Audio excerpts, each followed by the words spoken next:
L'usage de drogue, puis son overdose, avait maintenu Randy Hicks dans les ténèbres depuis très tôt dans son enfance. Il avait grandi avec 8 frères et sœurs dans l'Illinois rural avec très peu de surveillance parentale. Je me suis défoncé à 8 ans, avec 2 de mes frères plus âgés, dans le garage. C'était la première fois que je fumais de la marijuana. Je ne l'oublierai jamais. Et j'avais aimé ça. Les frères de Randy cachaient la marchandise dans le fond du jardin, dans leur sac à dos ou même sous leur matelas. Un jour, j'ai trouvé de la poudre blanche, de la cocaïne. Je ne savais pas ce que c'était, mais je me suis dit que c'était tout bizarre. Puis un jour, j'ai vu mon frère en sniffer. Alors j'en ai sniffé aussi. Arrivé en secondaire, lors de ma première année, beaucoup en vendaient pour se faire de l'argent. En terminale, j'en vendais moi-même des quantités. Après l'obtention de son diplôme, Randy s'enrôla dans l'armée. J'ai fini tankiste, membre d'équipage de véhicules blindés, et j'ai été envoyé à Fort Irwin en Californie. Là-bas, c'était le cristal qui était en vogue, et je me suis mis à traîner avec les mauvaises personnes. J'ai bu de plus en plus, puis je me suis mis à vraiment consommer du cristal. Mon Dieu, comme j'étais accro. Je ne pouvais pas vivre sans. Je baignais dedans depuis le matin à mon lever jusqu'au soir quand je me couchais. J'ai vendu mes affaires pour m'en payer, puis j'ai été envoyé en désintoxication. Pour finir, j'ai été renvoyé de l'armée. J'étais vraiment ennuyé. J'avais eu une belle occasion de repartir sur de meilleures bases, et là j'étais retombé dans la drogue. Les choses ne firent qu'empirer. Randy passa 1 an en prison pour le cambriolage d'une station d'essence. Il était tellement défoncé qu'il ne se souvient même pas d'avoir menacé le caissier d'une arme. À sa sortie de prison, il fit une overdose. Il n'avait que 27 ans. Ils me couvrirent d'un drap blanc, parce qu'ils étaient persuadés que j'allais mourir. Puis ils ont appelé ma famille. Lorsque je suis revenu à moi, j'ai eu une intense frayeur parce que je me suis vu recouvert d'un drap blanc. Les médecins remarquèrent que Randy était toujours vivant. Après de nombreux examens, il put quitter l'hôpital. Mais même cette expérience de mort imminente ne suffit pas à lui faire reprendre le droit chemin.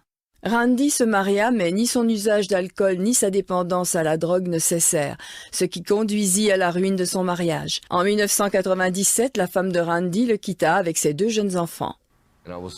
Même lorsque j'étais avec mes enfants, je buvais et je fumais de l'herbe et je prenais un peu de coke. Plus comme avant, mais j'en prenais toujours, oui. Ce qui a tout changé, c'est qu'à un moment, je me suis effondré à terre et j'ai physiquement senti que quelque chose me traînait littéralement hors de mon corps. J'ai levé la tête et j'ai vu la mort et l'enfer dans ses yeux. Il avait des cornes immenses, enroulées comme celles d'un bélier. Et la mort a empli la pièce. J'étais effrayé. Je pouvais physiquement ressentir que mon être spirituel se séparait de ma chair. Ce n'était pas une douleur, mais je sentais qu'il partait, et je tremblais de peur. Je suis tombé sur mon visage et j'ai hurlé. Jésus, pardonne-moi mes péchés. Seigneur, libère-moi de mes dépendances, prends-les toutes. Ne me laisse pas aller en enfer. Pitié. Je le suppliais, je pleurais. Je faisais tout ce que je pouvais. Puis au moment où j'ai regardé ma porte, elle s'est ouverte. Et j'ai vu une longue robe blanche et brillante. Il n'y a pas de blanc semblable dans le monde, c'est indescriptible. Et j'ai su sans l'ombre d'un doute qu'ayant invoqué Jésus, Dieu était intervenu pour me sauver. Depuis cet instant, je n'ai eu de cesse de connaître Dieu. Je voulais connaître Jésus.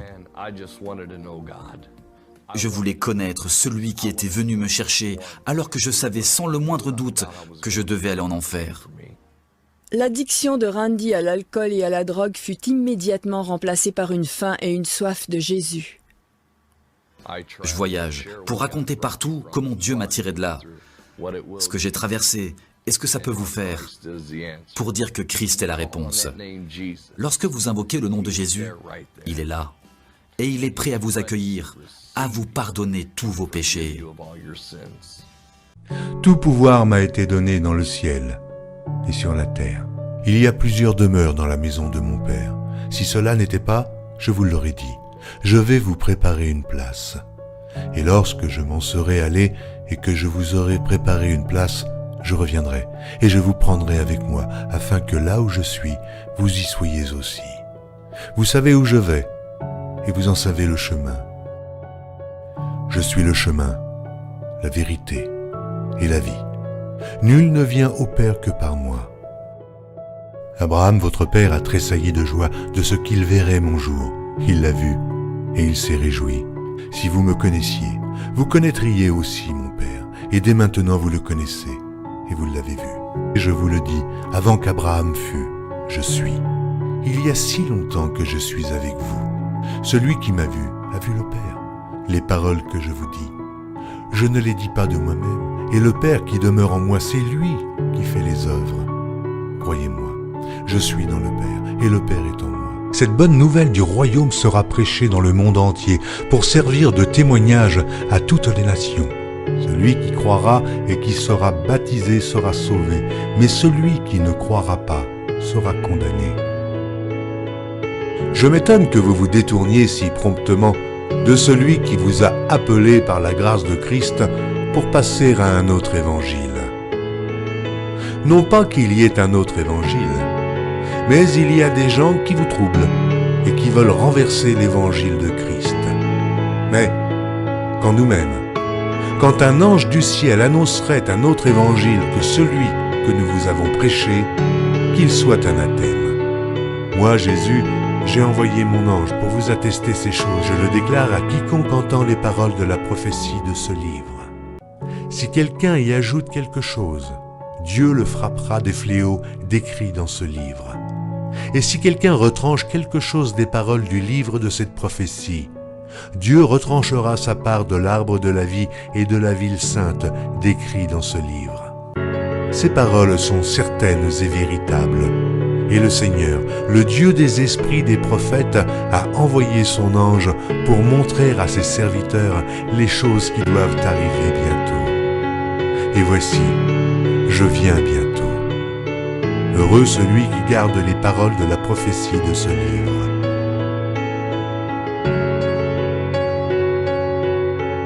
Voici, il vient avec les nuées, et tout œil le verra, même ceux qui l'ont percé. Et toutes les tribus de la terre se lamenteront à cause de lui. Oui. Amen. Je suis le rejeton et la postérité de David, l'étoile brillante du matin. Je suis l'alpha et l'oméga, dit le Seigneur Dieu, celui qui est, qui était et qui vient, le Tout-Puissant, le premier et le dernier, le commencement et la fin. Que la grâce du Seigneur Jésus soit avec tous.